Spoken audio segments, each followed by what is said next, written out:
What is it? It's a boy. A boy? Tell me about it.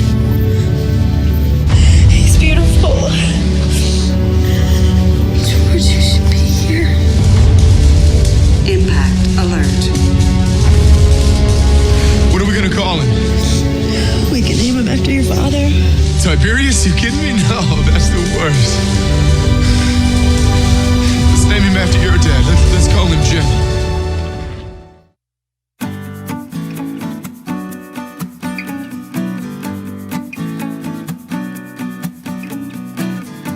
Hello, all you lovely people listening to Positively Trek right now. I welcome you here to the show. I'm Bruce Gibson, and thank you for joining us here on NPR Positively Trek. No, actually, we're not NPR. We're just Positively Trek. We are a podcast. And, of course, with me, as he always is Dan Gunther. Dan, do you have your Gorn on today? I have my Gorn on today, yes. I'm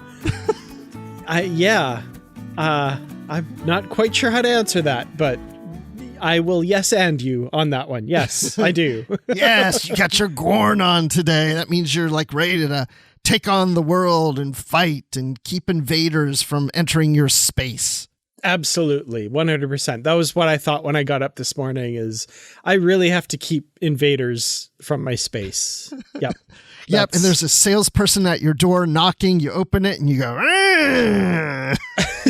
Actually, it's funny. There was somebody here installing fiber optic for my new internet, which I hope to get in the next couple of weeks. So there was an invader here, but he was welcomed. He was doing important work. Oh, wow. I hope that internet works so well once that's all installed. I really hope so. It's been pushed back month by month by month. So I want it installed yesterday. Wow. Why do they keep pushing it back? Well, in December, it was for excessive snow and they rescheduled it for January, which was ridiculous because there was still snow then.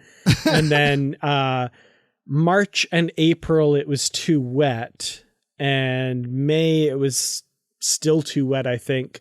So it was scheduled for June 1st to be installed, but the company that's installing the fiber optic stuff isn't done yet, I guess. They've run into unexpected wiring problems, which means they haven't gotten around to finishing it, is best I can tell. So now it's next week. So I really hope that's the last delay because this is getting really tiresome.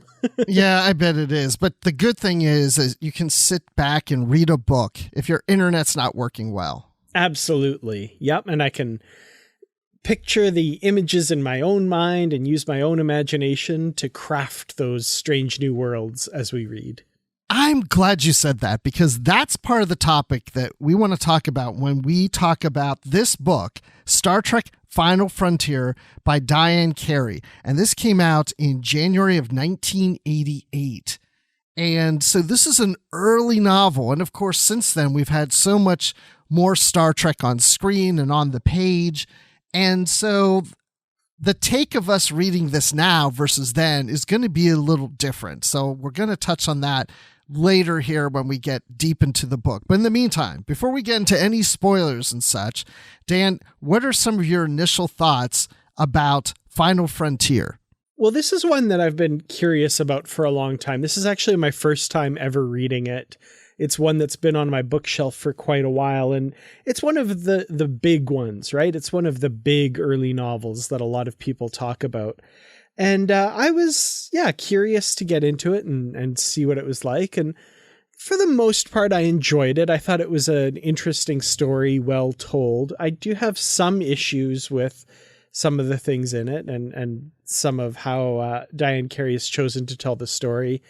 As for the specifics of that, we'll, of course, get into that later in our spoiler-filled discussion.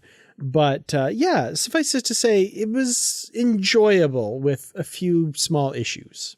Yes, I'm curious to know what you have to say about that later. So I did read this book, not when it came out in 88, because I wasn't reading Star Trek novels at that time. I was too busy studying in a university, but I read this probably in either 90 or 91. It was early on in my reading.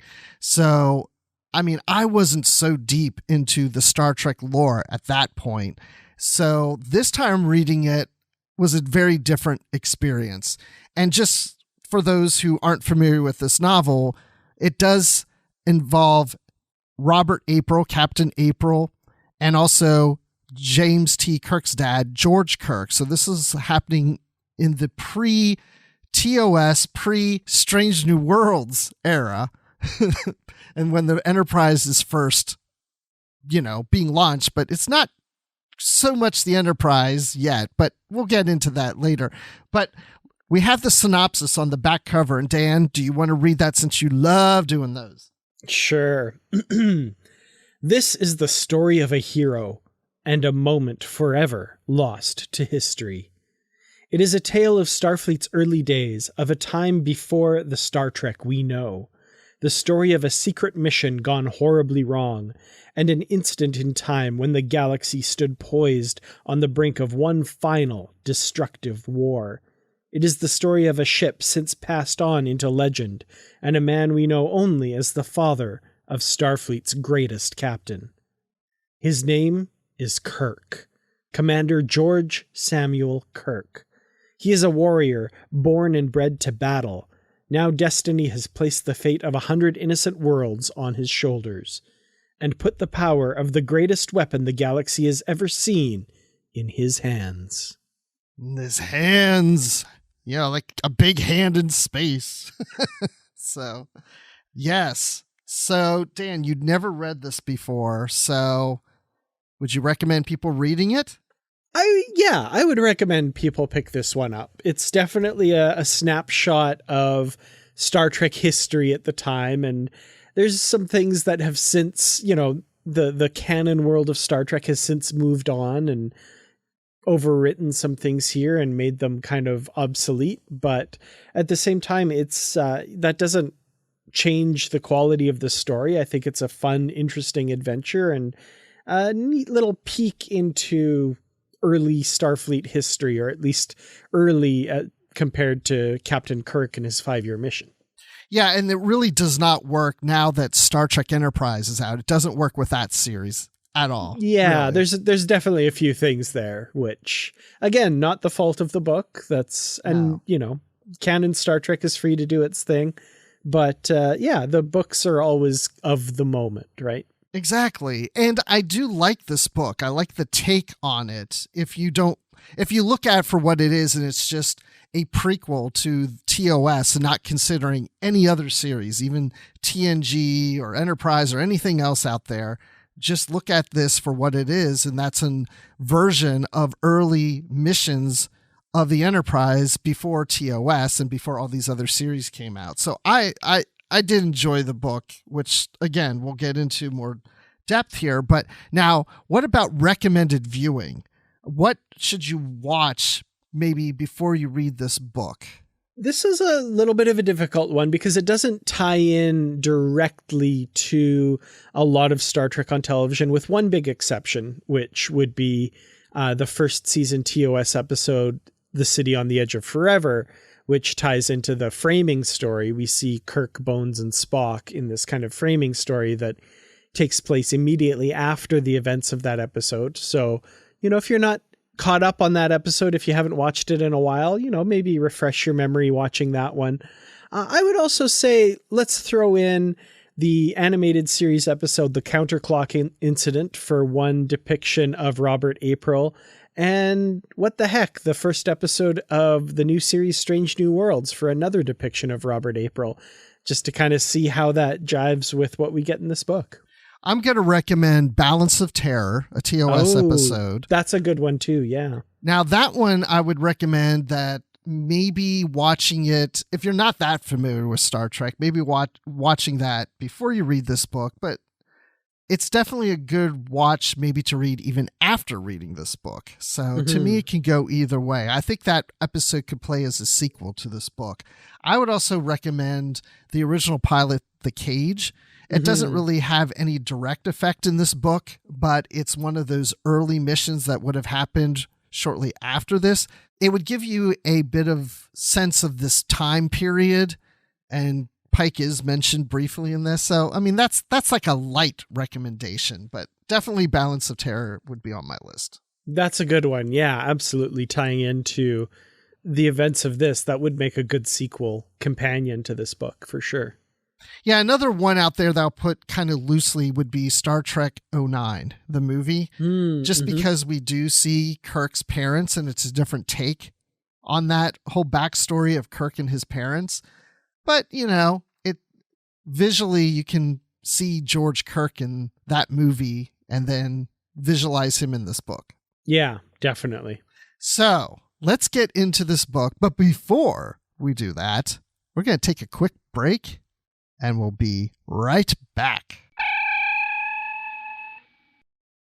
It's that time of the episode again where we give a special shout out to our Patreon supporters, especially those at our Constitution class starship level and higher. So a special thank you to Carl Morris, Joyce Marin, Justin Ozer, Jim Stoffel, Jesse Earl, Dave Garcia, Rick Young, Paul D. Kinnear, and John Blaber. We really do appreciate all of your support of the Positively Trek podcast. If you are interested in making a monthly donation to help keep the show coming to you each week, please visit us at patreon.com/positivelytrek. If you join at any level, you get access to our Patreon-only feed where you get early access to episodes and ad-free versions of the episodes as well. There are also other great perks. Again, visit us at patreon.com/positivelytrek to learn more. Thanks again. And now, back to the show. See, we're back. I promised you we would be back. So here we are. We're going to talk about this book. So spoiler alert, we're going to just pretend that you've read this book too.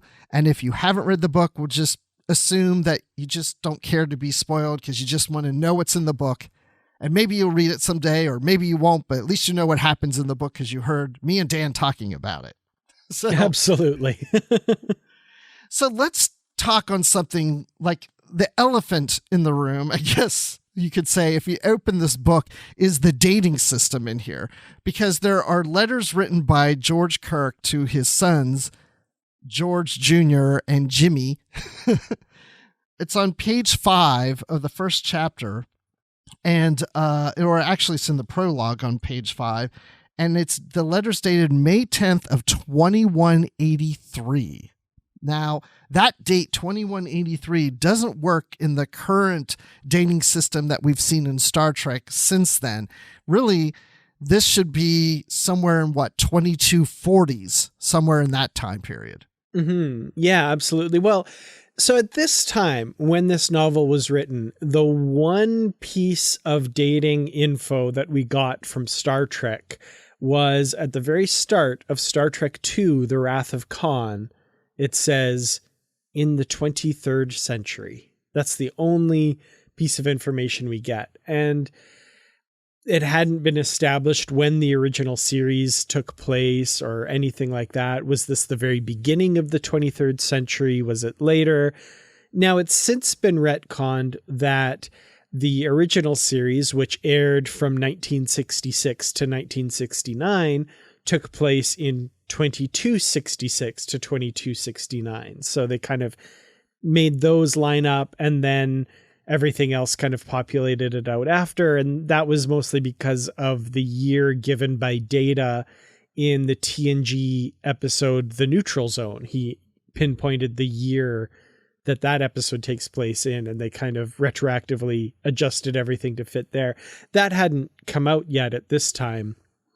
Although it came out right around the same time. So it's kind of funny. Like, the author would have just missed that, basically. So it's kind of funny timing there, but yeah, that was what they were going on. And the author just kind of went with this year. I'm not sure if other books had also kind of gone with something similar, if she got that from somewhere else or what, but yeah, basically Kirk's youth and early career was in the late part of the 22nd century, and the movies took place in the very early part of the 23rd century was kind of the interpretation here. Yeah, so it's from my understanding, because I remember this years ago reading about this stuff, there was the FASA role-playing game. Right, yeah. And I think the dating system that Diane Carey used came from that game or was closely related to that game. And I think this dating system may have also been used in one or two other novels too. But in the early days of Star Trek, fandom and FASA started leaning in this direction. And I remember hearing at the time, one reason was because when you watch the original series, for example, like Space Seed or something, they're saying like 200 years. So it gives you the impression that the original series takes place 200 years from the late 20th century. But to your point, then Wrath of Khan says 23rd century. So I would hear that there was estimated dates of late 2100s or the 22nd century would be the 5-year mission. And then the movie era moves into the 23rd century in the early 2200s.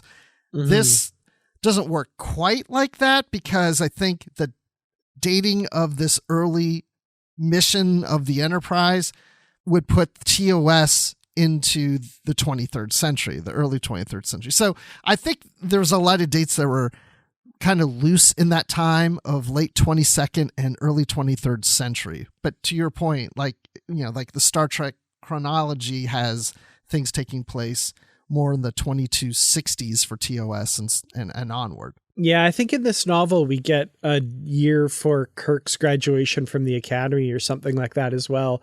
And just for the heck of it, I was like, okay, given that the 5-year mission takes place canonically now in 2266, how old would Kirk have been during the 5-year mission, assuming he was about 21 years old when he graduated the academy? And it was like something in the 90s. He would have been 90 something. Yeah. So like, okay, well, that doesn't quite work unless, he looks really good for 90, but yeah. So, I mean, it's kind of fun because when you read an older book like this and you go online, if you want to start researching some of this stuff, it's interesting to find out where Star Trek was at that time. So it's kind of a timepiece, Absolutely. Like I said, yeah, like a snapshot of the era of Star Trek. It's kind of cool. Yeah, I like it. And it doesn't take away from the story at all if you just accept that, I mean, I will admit, I'm sorry, but I remember like years and years ago, I tried to make it work where I thought, well, maybe there's 2 dating systems on Earth at the time.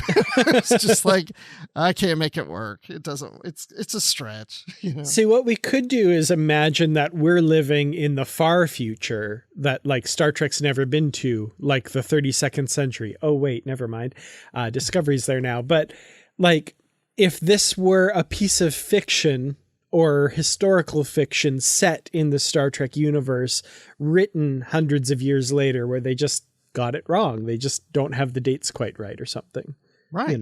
Yeah. I actually know a couple authors who have mentioned they think of Star Trek novels that way, that they are fictional works set in the Star Trek universe that are about famous people, but they're just like the show is the real thing that happened, but people in the 23rd century really like Kirk. He's a hero, so they write novels about him, and that's what the novels are. I kind of like that.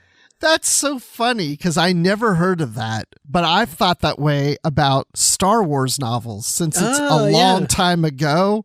And I think, well, maybe these are actually writings from people from that universe from years ago. And it's such long in the past that there's misinformation. That's why you have legends, that doesn't sync up with the current canon and stuff. That's so funny. Yeah, I'll just imagine that Burnham found all these books in the 32nd century about Kirk and Picard and Sisko and Janeway and on and on. So yeah, that'd be fun. And Burnham's like, wow, they really got the years wrong on this one. I mean, I was alive at that time, and that is not right. And look at this book. Here's a book about me. And Burnham's like, wait, I didn't see my brother at that time, and that's not right. That's funny. But now there's a mission going on here where we have Captain Robert April, who captures the security officers of George Kirk and Drake Reed. They are in the space station as security officers, and he captures them by like taking a cloth with some chemical in it to make them pass out and bring them onto their ship to go on this mission, which to me is kind of strange. If anything, I thought that was the strangest part of the book. Yeah, that was something that like, oh, okay, they're getting kidnapped. There's going to be some daring thing where they have to escape and blah, blah. Wait, they're on a starship and it's Robert April who's kidnapped them to bring them on. Okay. Oh, that's not what I was expecting at all.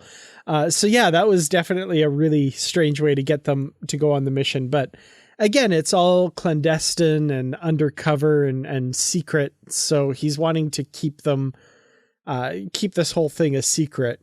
I don't know.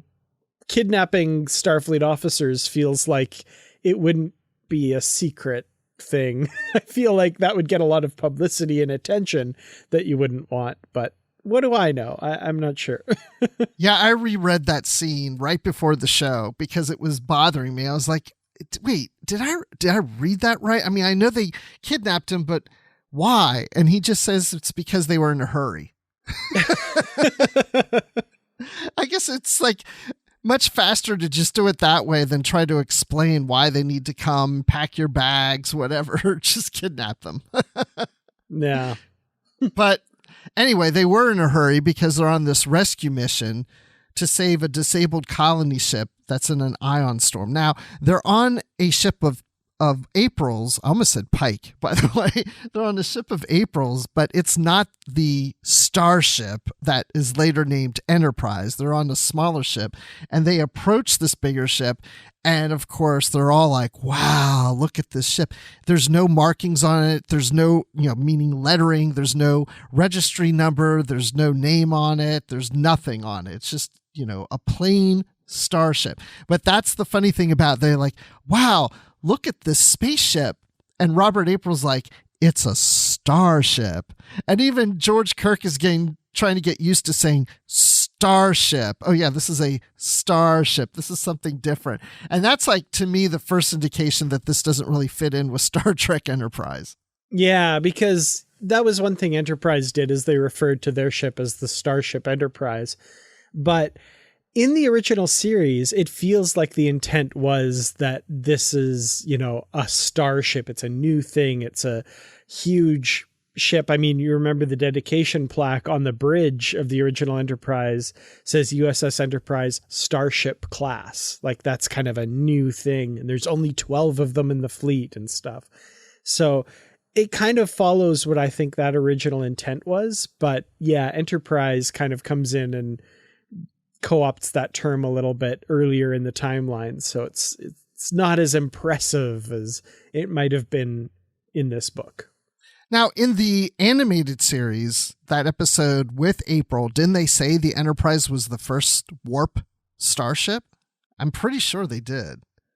I think the first starship that could, or I don't know about the term starship. It's been a long time since I watched the animated series. Sorry, Aaron Harvey, if you're listening, I apologize for everything.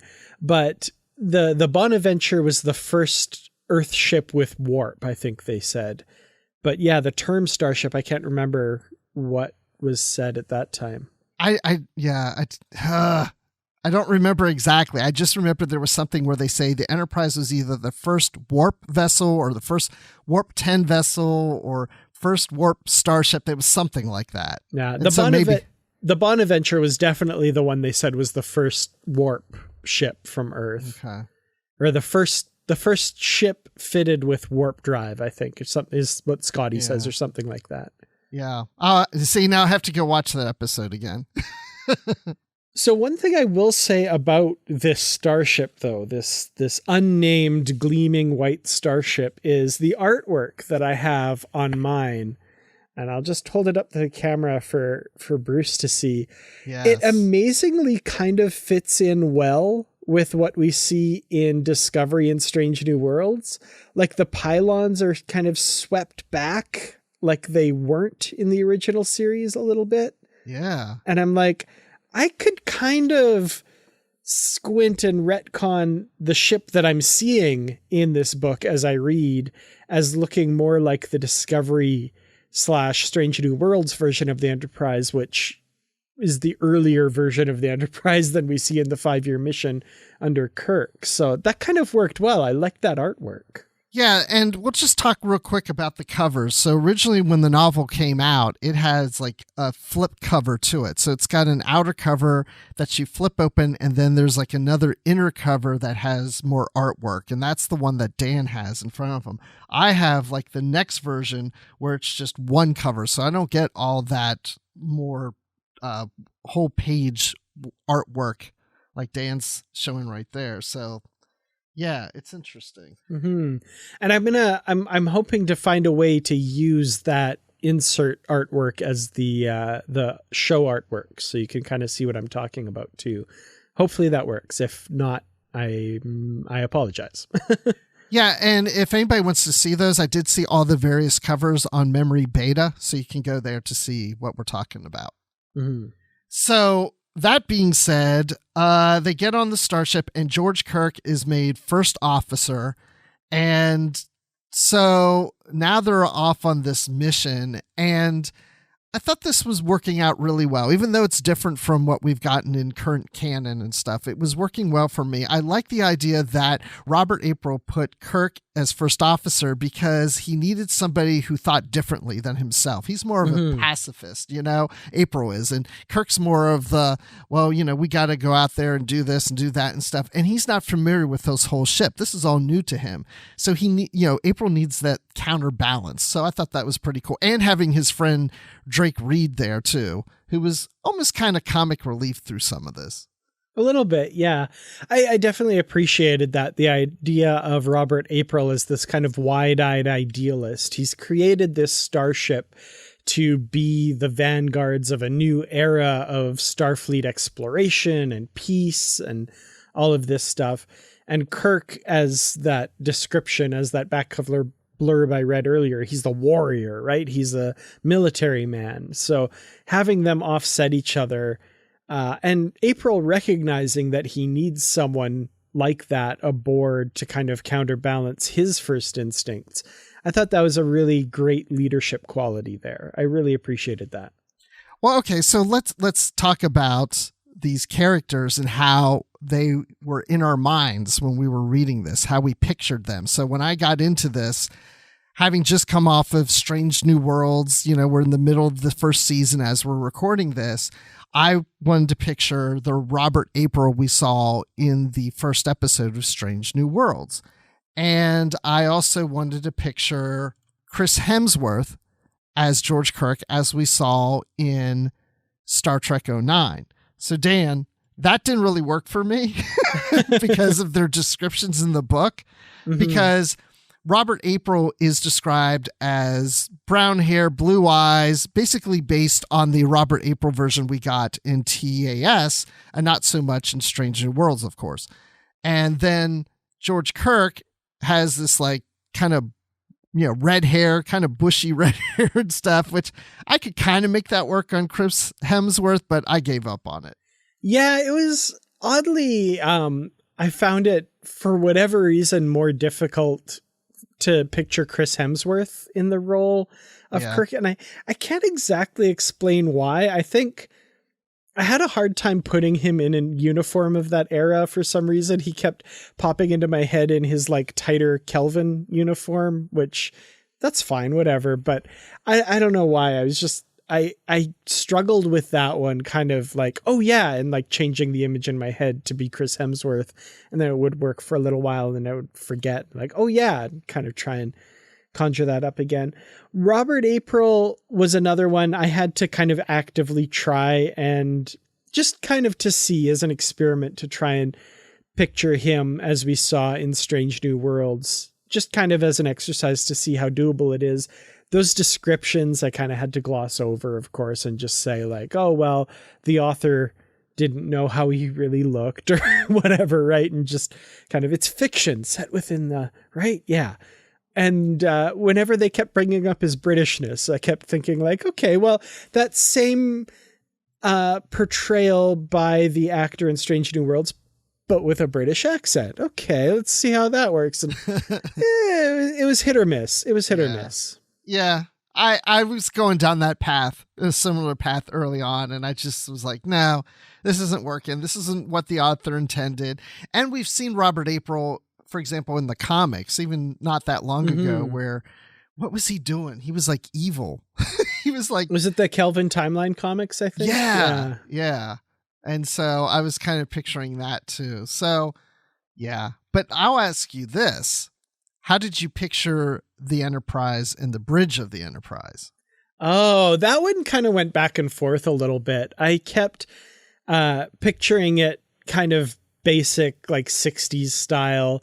And then every once in a while I'd be like, oh yeah, I can make it look all futuristic and fancy in my head. And I'd kind of try that out, which again, I feel like that's just the beauty of the books, right? You can just tailor it to be however you want it to be in your head. So that one I had a bit of an easier time just kind of changing how it looked in my head from time to time because it didn't matter as much to the story. It wasn't like a plot point so much. So yeah, it was pretty shiny and new sometimes. And then other times it was pretty boxy and, you know, the way it looked in the cage and stuff, except there was one moment I remember where someone left the bridge and the doors closed and somebody back on the bridge stared at the closed red doors for a period of time. And I was like, oh, okay. So they were red to start with.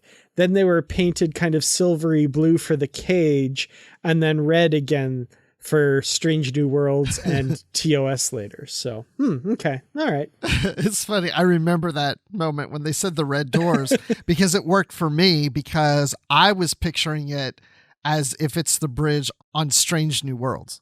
I had that the whole time. I mean, to me, the production value of reading this novel was a Strange New Worlds set on that Enterprise throughout. It goes widescreen in your head. It's like, it's not 4:3 anymore. It's all letterboxed. Well, in the early days, and even to this day, sometimes I've done this, but especially in the early days when I was reading Star Trek novels, you know, I thought that the bridge looked, you know, like a TV set for the most part. And so I used to always picture it more futuristic. So I remember when Star Trek 09 came out, people were like, that bridge. And I'm like, I've redesigned that bridge a million times over. I'm used to this. you know? Yeah, the shots, some of them in the original series where like the camera is beside Spock's station and there's a part of like the next station that's been pulled away so that they can get the camera in there and you can see the edge of Spock's station and he's like holding it with his hand and you're like, your hand shouldn't be able to be there because it would be inside the console of the station. Yeah, there's times where you're like, oh, this is a set. Yes. So I like upgrading it in my head a little bit too. Yes. So now speaking of the ship, now there's a debate that goes on throughout this book between April and Kirk. And hold on. Before, just so I didn't put this in the notes, and I wanted to mention this. I have nothing in the notes about this, not the doctor, but the chief engineer, the older guy who's very grumpy and very opinionated and just says what he thought. I love how he calls April August throughout the entire book. I enjoyed that. That was funny. Yeah. I can't remember what he calls Kirk later. He calls him something. He does. And he's like, my name is Lieutenant Kirk. And he's like, do you want me to get this done or not? Shut up. And he's like, okay, crap, whatever. Yeah, I can't remember what he called him either. But yeah, that was Skippy hilarious. or something like that. Just some little name like that. Yeah. Yeah, it was something like that. But throughout the book, April and Kirk are debating about the starship, you know. April's like, this is a peaceful ship. It's an exploratory vessel, you know. Yes, it's got weapons on it, but that's just for, you know, just in case something happens or defense, but whatever. And Kirk's like, yeah, but we should also test the weapons too. We're testing everything else. The weapons are important too. I mean, this is also going to be perceived as a war machine from others that see this thing. And so it was that debate going back and forth, which reminds me, which I actually just saw today. Someone actually brought this up like on Twitter or Facebook. And it's like, are they a military or not a military? You know, I mean, it's like, it's that debate that Star Trek fans always have. And I like that being in this book because I'm not sure what the message is towards the end. Is it that, yes, this is a war machine? Because there is a lot of battles. There are a lot of battle scenes going on in here. Yeah, this is definitely a debate that plays out through the book. And it's hard to say who wins exactly because, yeah, like you said, there's a lot of martial escapades in this book as far as battles and that sort of thing. And both, it's funny because both Kirk and April are convinced of the other by the end of the book, and they're kind of almost switch places briefly, where, you know, April, well, we'll get into the ending later, but yeah, they each kind of convince the other a little bit and maybe meet in the middle somewhere, I guess. But yeah, that debate is definitely present throughout this novel. And I did have to say, I got a little annoyed with April getting so pouty about even just testing the weapons at the beginning. I get it. I get where he's coming from, but it got a little bit like you're being a little too petulant about this, if that makes sense. I thought that too. Yeah, just a little too much, especially for someone in Starfleet. But again, it's portraying this time and period where things are at peace. I guess there hasn't been a whole lot going on. The Romulan War was decades ago. So yeah, I guess. But yeah, I enjoyed the debate between these two and them coming around to see each other's view as it goes on. And then we also have the naming of the ship because it doesn't have a name. They were calling it the Empress throughout the book. It's just like its nickname. But at one time, George Kirk did mention calling it Enterprise, and he starts talking about the past ships called Enterprise, but he didn't mention the NX-01, which I was disappointed about. Yeah, there was the brief mention of like an early Earth Starliner, which I think is like supposed to be that ring ship Enterprise, the XCV 300 or whatever. But yeah, it would have been, I mean, obviously that came up way later in production history, but I imagine that he just didn't quite get to the NX-01 before like the conversation went elsewhere. I'm like, oh, okay. He was about to mention it, but just didn't quite get there. But then they didn't officially name it Enterprise, but it's weird how our brains work sometimes. And maybe this is in some other book, but for some reason I thought I remembered when I read this book years ago that James T. Kirk, the little boy Jimmy Kirk, named the ship Enterprise. That George Kirk brought him on board, gave him a tour, and he came up with the name. I think that's in another book. Maybe it's like Best Destiny or something. Yeah, I remember Best Destiny and him coming on board the ship. I think it was already called the Enterprise at that point, but yeah. But yeah, I can see how that would be. There's a lot of crossover between these two books. Best Destiny is one that I read years and years ago. And now having finally read this, I'd love to revisit that one again and see how it jives. That'd be cool. Yeah, I think I have the two books converging and mixing up in my head. But I kept waiting for that moment. I was like, I don't see that happening in this book. I must have been bringing something else in. But I also like how this is, as we know, the Enterprise is a Constitution class starship. And it's mentioned here that the first blueprints, per se, were of the Constitution. And it was 1700, but it never got built or whatever. So this is like the next version of it. So it's 1701. And we just got to come up with a name for it. And even April was saying maybe calling it Constitution, but Kirk didn't think that was quite right for this ship. Yeah, I like that. That's interesting that there wasn't apparently an actual ship, the USS Constitution 1700, and this one is 1701. And so once we read that, we're like, okay, this is definitely the ship that becomes the Enterprise and stuff. I was thinking of the NASA space shuttle as well. It's just kind of interesting parallels here where that first shuttle that was meant to be used for testing and stuff was supposed to be the Constitution, but it was the campaign by Star Trek fans and stuff that got them to decide to name it Enterprise. So it's like the same thing happened with the starship. It was going to be Constitution and now it's Enterprise. I think that's kind of funny. I don't know. That was weird, and I like that.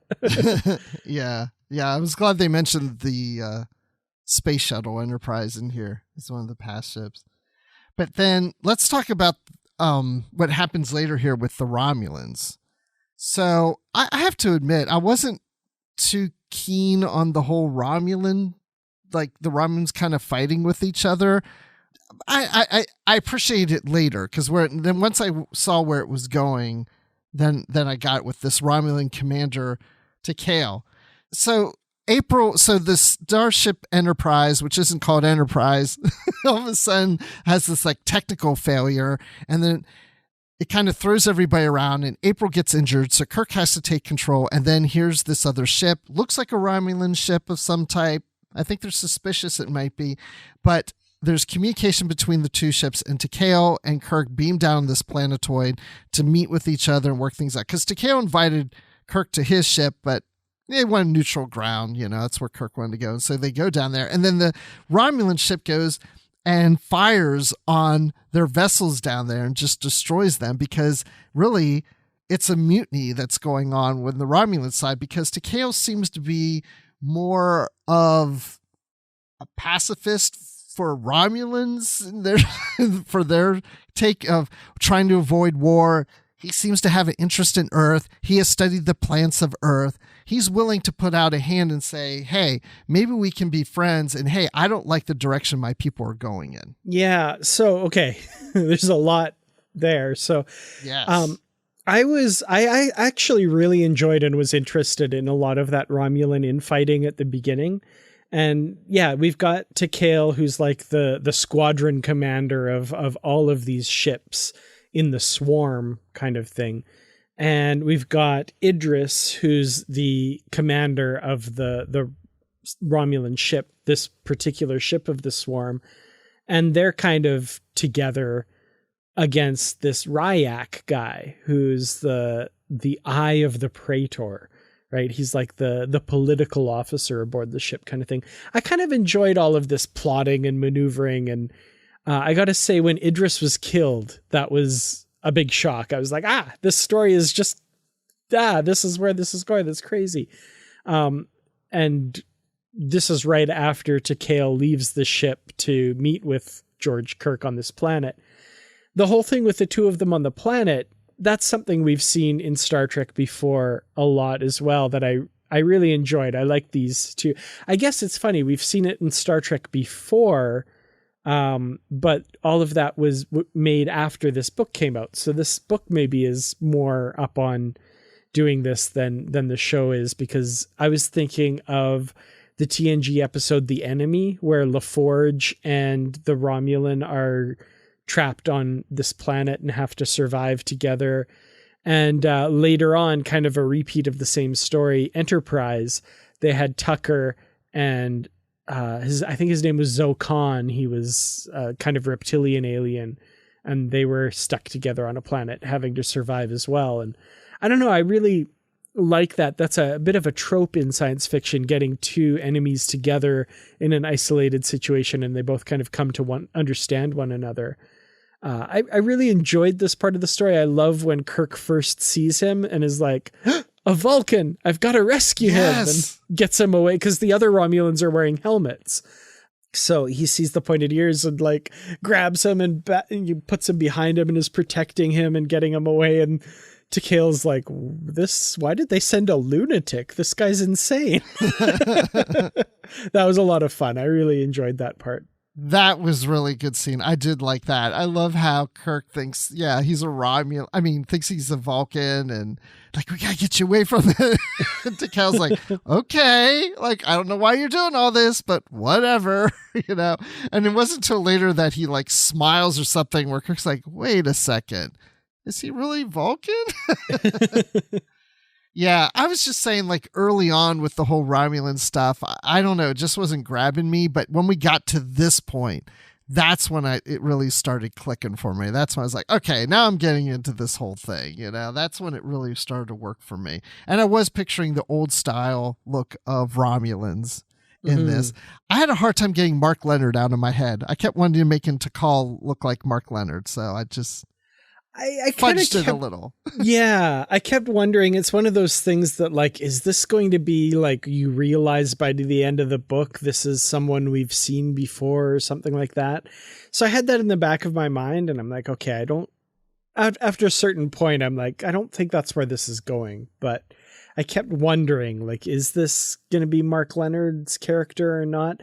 For whatever reason, I don't know why, I kept picturing him as really young, even though he was a really high-ranking Romulan. I don't know why I kept picturing this kind of younger Romulan. Yeah, I don't know. I wasn't picturing him young, but I could see that. Yeah. Yeah, I don't know exactly why. Something early on, something in one of the scenes in his quarters or something, I pictured him, I don't know, this like tall, thin, young Romulan. I think it was almost, I don't know why my brain does these things, but it was almost like he was an anime character or something. I don't know why. I don't even really watch anime. I don't get it. That's funny. My Isn't brain's it weird, weird. though? No, but it does that. Like you just kind of, you don't get like a clear visualization of something when you're reading a book. Sometimes you just like a basic idea and it just pulls from something that you've seen in the past. I've had that happen where And you almost can't seem to get unstuck off of it. Yeah. Like it's like my brain just keeps going back there. and then you try to force yourself to accept something else, but then, your brain keeps going back there and it can be animated. There's times I've read books where it's like, some of the characters look like they might be animated because they remind me of something in the animated series or something. Well, it's like if Mariner or Boimler ever show up in a Star Trek novel, I'm really curious as to how I'm going to picture them. Like somebody recently did some Photoshops where they took like scenes from Star Trek films and episodes and just put the Lower Decks characters in there as the animated versions, and they said like they should show up in other shows and just be animated, and nobody even comments on it. I kind of love that. Well, the Alan Dean Foster logbooks, Star Trek logbooks, which were novelizations of the animated series. I've read some of those, and every time I've read them, I try to picture as live action. My brain always goes back to the animation. It's so hard to like stay on where you want to go sometimes, but I also like the portrayal of the Romulans in here is working off of and I don't know if this is how you pronounce it, but the Rohansu, those novels by Diane Duane and stuff that, they're playing with what was conceived as the Romulans before TNG started. I don't think this contradicts with anything really that we've seen in Romulans since then, but it's definitely got that old style feel to it. Yeah, I liked that. I'm a big fan of those novels, the Romulan, the Rohansu novels, like you said. So I was really happy to see them referring to themselves as such in this novel. I really liked that. So and then as I mentioned earlier, there's this technical mishap, and Kirk is already suspicious. Could it be sabotage that's happening here? Someone has sabotaged the ship. Sabotage, that's it. Sabotage the ship.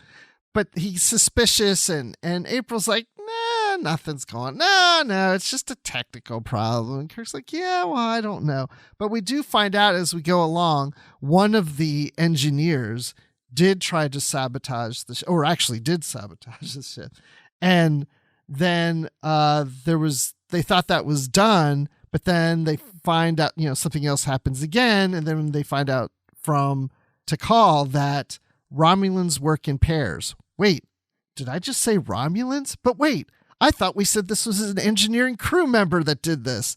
Well, come to find out that these people who were sabotaging the ship are Romulans, but human Romulans. They're actually humans. And I kind of like this backstory that he tells, that before the Romulan War, or what he calls it, the Federation War, makes sense from his standpoint, the Federation War, that humans came into their space and just became part of their society and never left. And some of them had been surgically altered to look Romulan. Yeah, that was interesting. I like that. History is never as black and white as we think it is. And people are like, oh, but nobody's seen a Romulan before, blah, blah, blah. And it's like, well, you can't account for all of the thousands and millions of people out there. Like, there's stuff that happens all the time that we have no idea about. And I like that idea that there was these pioneers that set out, maybe colonists or something, that wandered into that area of space and encountered the Romulans and just became a part of their society. I think that's cool. I think that was a neat way to introduce these saboteurs as plot elements in this novel. Worked for me. I thought that worked. So who did you think was actually sabotaging the ship? This was one that, for whatever reason, I honestly didn't know. I was like, okay, well, it's got to be one or two of the people that we see in a couple scenes, but I don't know. I was honestly like not sure who they would turn out to be. I didn't think it would be anybody on the bridge. I thought they were all kind of okay, but yeah. I wasn't sure either, but 3/4 of the way through, I thought Tikhal's up to something. Like, I believed him throughout, but at one point I thought, well, wait a second. He has mentioned that this would be a prize, this ship. And I'm not saying he would use it to go against the Federation, but I thought maybe he would look at it as a ship that he would like to take and remove from the Federation and even keep out of the hands of his own government. And so maybe he's somehow behind this as a way not to fight the Federation, but to take basically a weapon away from them and preventing it from getting to his own people. You know, that was kind of starting to run through my mind. Like, maybe there's more to this guy than I'm giving him credit for. But in some ways, I'm glad they didn't go that route, because I love that he was true throughout of trying to help them, you know, and trying to prevent what he feels that could eventually end in war. The direction his people are going to go into is going to be war. They're going to invade Federation space, but not all Romulans think alike. Yeah, definitely. I really appreciated his character throughout this as well. And the fact that what he's doing could be seen as treason, and by most definitions probably is treason. But the little history lesson we get from him on what his society has become, and the good times that they recently had that they've backslid back into this dictatorship and stuff.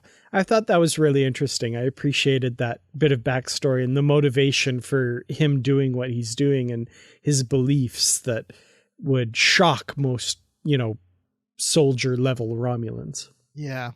And then I like how it concluded, where there was these two devices or bombs or whatever that the Romulans got on the Enterprise, and they were able to defuse one of them, but not the other, but they got it onto the Romulan ship. And of course, the Romulans, even though that would cripple their ships, I mean, there's a lot more battles and other ships being blown up. I'm kind of fast forwarding here to the end, but Romulans, they're going to destroy themselves. They're not going to be captured. They're not going to be, they blow up their own ship. And I kept thinking this whole time, okay, Tikhal's still on the Enterprise. Everybody's seen him. Everybody knows he's a Romulan, but in Balance of Terror, no one has seen Romulans. How are they going to explain this away? And I love the fact... Top secret. It's classified. Exactly. I'm like, I've seen that before in other Star Trek stuff. But also, it's implied then he's going to get surgically altered to not look Romulan anymore. So he'll fit into Earth society, not looking like a Romulan. So I thought that was interesting. Yeah. I'd be curious. I mean, I know this book is so far away from canon that nothing, whatever, but I'd love to see a follow-up somehow of what this guy's up to and how he's getting along living in Earth society or something. And, when the secret of the Romulans is revealed and they're on the brink of war, like, is he advising the Federation on stuff or something like that? I think that'd be really interesting. That would be interesting. I was just quickly looking up on Memory Beta to see if he was ever used in any novel following this one, but he wasn't. He was only in this one. So yeah, we'll probably never get that. But Dan, you could write your own fan fiction if you want. There you go. Yeah, I could do that. So one thing we haven't touched on, and it's how the book starts. We have James T. Kirk at the very beginning of this book. And it's kind of the framing story throughout this book that Kirk, and that's James Kirk, because I don't want you to confuse all the Kirks we're talking about here, but he returns to his family's farm in Iowa, and he's contemplating about his future after the death of Edith Keeler. And he's found these letters that his father had written to him and his brother over the years, and it's kind of messing with his mind. He's thinking about his future. Does he belong in Starfleet? Should he stay on Earth and start a family? And of course, then you got McCoy comes to visit, and he's like, "What are you thinking, Jim? Come on, you belong on a starship." That whole thing. And then Spock joins them too. What'd you think of the framing story? I really enjoyed that, actually. And yeah, he's reading these letters and all of this and dealing with the fallout of what happened in that episode. This is the power of novels and these stories that exist outside of the television show, and the weakness, or at least story-wise, weakness of the television shows of the time and how they told stories is this was a traumatic incident for Kirk. This was a huge deal that he had to hold his friend back to allow this woman who he had fallen in love with to die to save millions of lives. And of course, the television show, by the next week, they've completely forgotten about it and moved on, because that's not how shows were made back then. That's not how they worked. So to get to examine that in this book and to get a little bit, this is kind of like Kirk's episode of Family from TNG, where Picard deals with what happened with him at the Borg. We actually got an episode dealing with the aftermath. We don't get that in TOS, so we get that here in the novel. I really appreciated that. And a lot of what he was feeling and thinking felt very natural to me. And then you add in Bones to that as well. And the fact that he even kind of contemplates that it was my fault what all happened. Like because I saved Edith Keeler, and it's like, well, no, that's not you did what you felt was right. And he's like, no, even before that, I made the mistake of injecting myself accidentally. And that started the whole thing. So, he's feeling guilt about it as well. And Kirk wants to leave Starfleet and you leave it all behind. And he feels like that's the message in his father's letters until he gets to the final letter. And he realizes that's not the message here at all. And I really liked that story. I thought that was terrific. Yeah, it was almost like his father went through that same journey when he was writing those letters of, maybe you guys don't belong in space. And then it ends with like, well, no, you do. Like, space is a good place to go to. And yeah, I mean, I thought actually you rehashing it makes me appreciate it even more. The only thing I didn't like is that he was contemplating leaving Starfleet and eventually told that admiral he was leaving, but the admiral didn't take him seriously. And then he's like, "Oh, no, I'm back." He goes, "Yeah, don't worry. I never put in the paperwork anyway." But I feel like I've read so many things where Kirk's thinking about leaving Starfleet and leaving the bridge, and McCoy's trying to talk him back. And it's like, oh, here we go again. But, if putting that aside, this just works so well when you consider the whole thing that happened with Edith Keeler and, like you said, and McCoy and Kirk dealing with that. And that was a really great scene. That was probably like halfway through the book. I remember the book's divided, I think, to 4 parts. And I think that might have been the scene at the start of part 3 or something like that. But, which, by the way, part 3, I think, is called Strange New Worlds. Yep. Which that was amusing to me for sure. Yeah, I actually got to that part and I just held it up to my wife. I said, "Look what this next part is called." And she just laughed. I do want to say the one part of this that didn't ring true for me a little bit was when Kirk was talking about, my being on this ship and having this crew together is holding all of them back. Like Spock should be captaining his own ship and Bones should be off doing research and Uhura should be doing this and Scotty should be. And I'm like, this is the first season of the original series. Like, that seems like a weird time to be having those thoughts. Like, if this was like in the movie era or something, that makes sense to me that he feels like he's holding back all these other people. But like, this is still very early in the whole Star Trek story. So, him thinking that Sulu should be off being a captain and blah, blah, blah.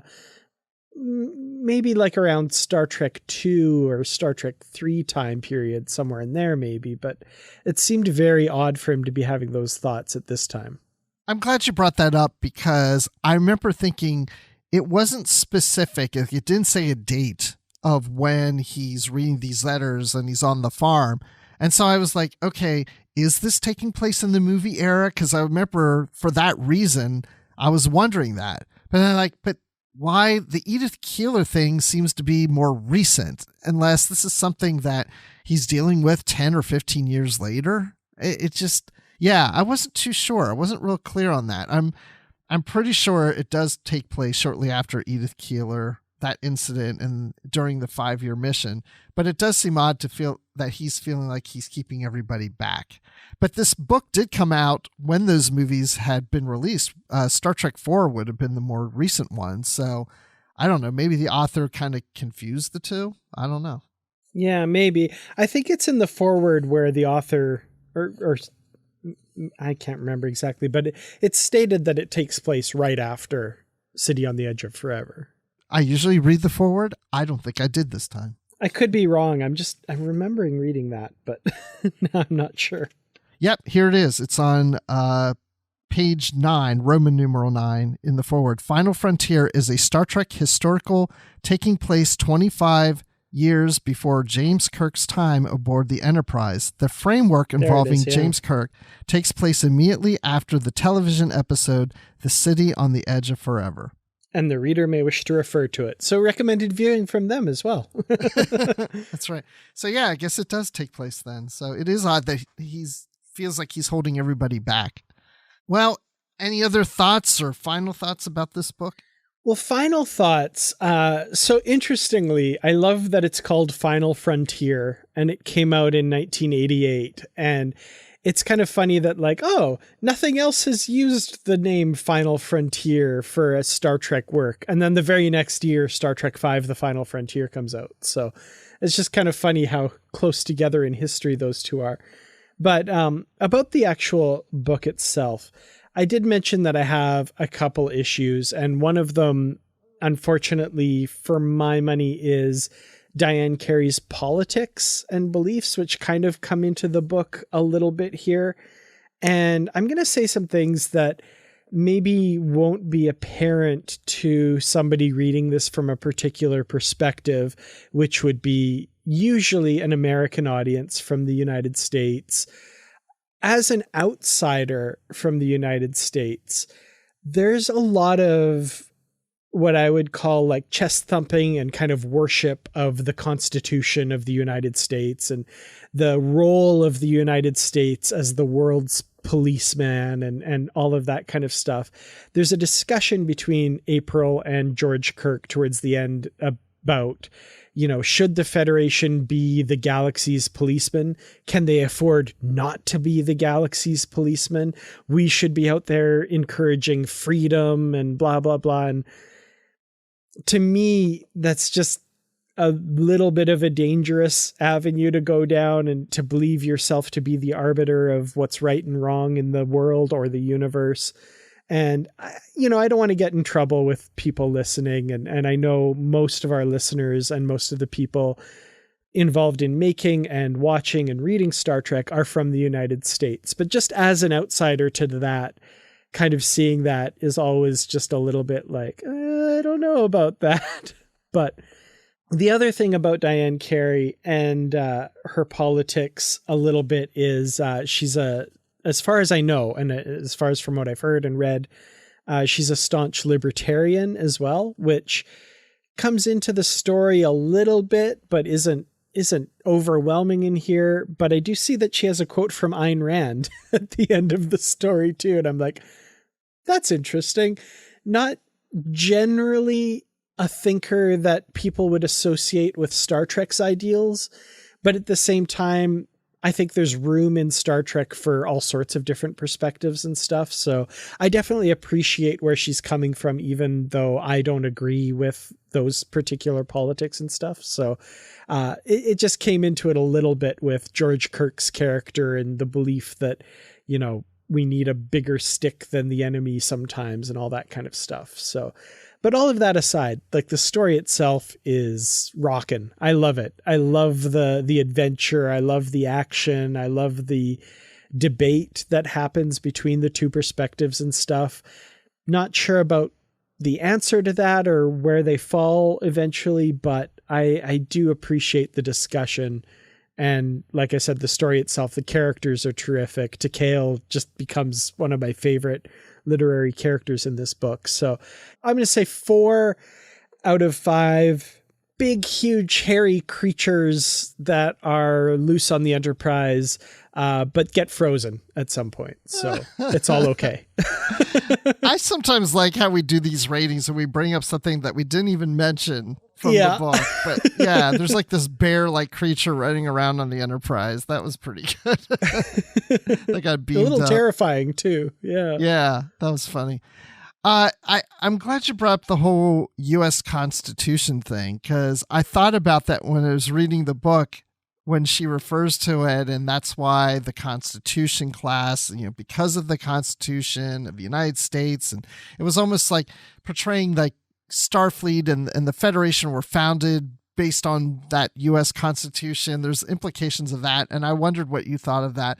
And I mean, I do live in the United States, and I mean, it bothered me because, not that I have anything against the U.S. Constitution, but I do look at Star Trek as being a global fictional universe that takes place for the world created Federation. And so I don't want to think that one country's documentation is the one that they base things off of. I like to see it as more of a collective effort from different people and different cultures and governments around the world. So it didn't bother me that much. But to your point, yeah, I just think that probably would have been best not to use that. I also noticed, though, that at the end of the book, there's a note from the author that says this was written, she got this done on September 17th, 1987, which was the 200th birthday of the Constitution of the United States. So there you go. And ends it by saying, "All patriots, please rise." It's like, right. Oh, okay.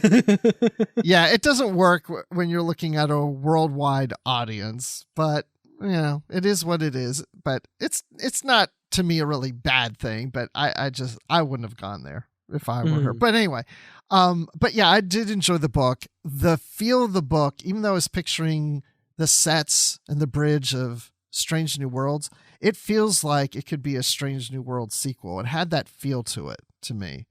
I shouldn't say sequel, prequel. Right. But then, of course, Strange New Worlds has a TOS kind of vibe to it, too. So it has that vibe of this era and that kind of storytelling. And I like the characters, their interplay with each other.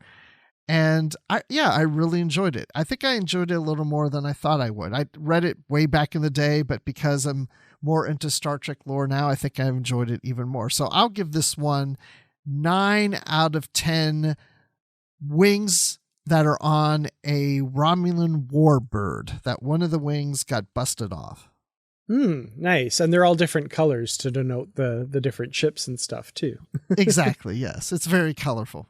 Excellent. Very cool. Well, I'm really glad you chose this novel. And I'm really glad I got the chance to read it, because it's one that's been sitting on my shelf for a long time, tempting me. So thank you for finally pushing me to read it. I did enjoy it. I'm surprised you hadn't read it, because I just assumed you would have probably read this one. This is a well-known classic, but we didn't even, we failed to mention that this is our 200th episode. Right. It's not only the 200th anniversary of the U.S. Constitution when it was written, it's the 200th episode of Positively Trek. Yeah, exactly.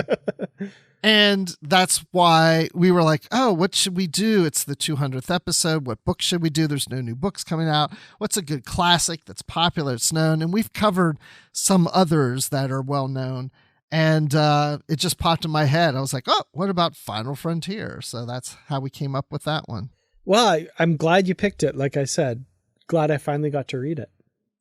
Well, if those who remember Star Trek Mission Chicago, I did a panel there about the books, and Jessie Gender, that you may know from YouTube, who's been on this show once before, joined me as part of that panel.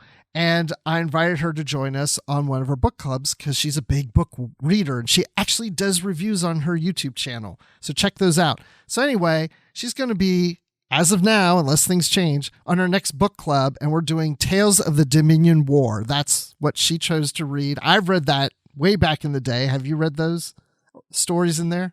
I have not. Another one I've never read. I'm really excited. Well, this is a favorite of hers, so I'm excited to get back into that book while I've been doing my DS9 rewatch, but I still haven't reached the Dominion War yet in the rewatch, but I'm going to enjoy that. So check that out. So Dan, when people are looking for you online, when they want to talk about Final Frontier or other things, where can they find you? You can find me on Twitter. I'm at Kertrats. That's KERTRATS. I'm also on youtube.com/Kertrats Productions. And of course, in the Positively Trek discussion group on Facebook. Still, I think, just the best place to have Star Trek discussions. Everyone's really nice. And it's a great community there. Oh, yeah. I'm in there, too. And I'm also on Twitter at Admiral_Rex. That's Admiral with the underline Rex. I'm also on Instagram at just Admiral Rex. And you can find the show on Twitter and Instagram at Positively Trek. You can also send us an email, positivelytrek@gmail.com, and look for our Goodreads group, where we talk about the novels and the comics in there, and we post what upcoming books we're reading for the book club shows. So check that out. And we want to thank our patrons on Patreon for all your support, and to you, the listeners, for just listening to us babble on about Star Trek stuff. I wish I could hear what you guys are saying too. Well, we look forward to having everybody listen to our next 200 episodes too. So, my gosh, yes. I want to do a round table sometime, so maybe we'll do that. That would be cool. Yes. So episode 400. That's our. That's it. Yeah, sign up now for the round table, episode 400.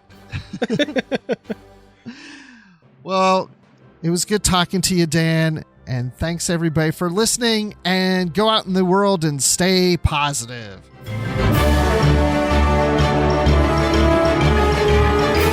Commodore Robert April, first captain of the USS Enterprise, and for the past 20 years, Federation Ambassador at Large. No matter where I've traveled in the galaxy, Jim, this bridge is more like home than anywhere else. Yes, Commodore, I know the feeling. Jim, I didn't realize how many of the tools I use in sickbay were designed by Sarah. As the first medical officer aboard a ship equipped with warp drive, I'm afraid I had to come up with new ideas all the time.